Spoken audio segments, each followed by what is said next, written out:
Padlocking the parks of New York State. Good evening. It's just another casualty of the state budget crisis. A $9 billion gap, no budget, and dozens of state parks officially closed before the season even begins. News 4's TRICIA CRUZ is live tonight at Woodlawn State Park in Hamburg. TRICIA. Lisa, unless a state budget is passed in the next 2 days or somebody steps in to cover the cost, Woodlawn is one of 2 parks that will close on Monday.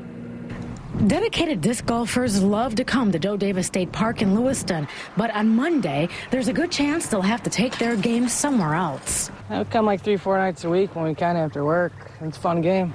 It's free, you know. This is one of the few things we still have left that kids can come do. State lawmakers have yet to pass a budget that includes a $9.2 billion deficit. Governor Patterson says his proposal will save $6.5 million.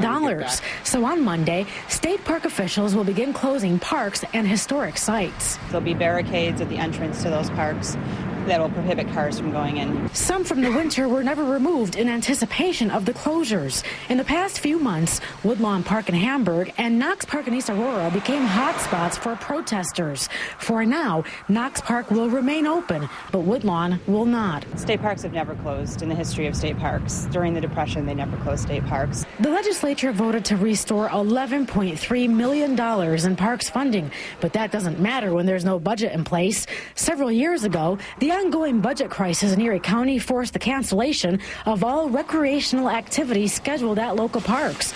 You'll already notice the lawn hasn't been mowed here at Joe Davis. The only reason this part of the grass has been mowed is because somebody who plays disc golf actually decided to do it himself. But dedication and tradition are taking a back seat to the state's financial crisis. The way I feel is they should be cut other things besides parks. It's one thing New York State has. So again, unless anything happens in the next 2 days, the barricades are scheduled to go up here at Woodlawn.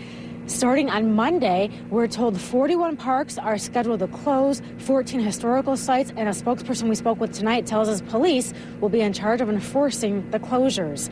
Live in Hamburg, TRICIA CRUZ for the 10 o'clock news.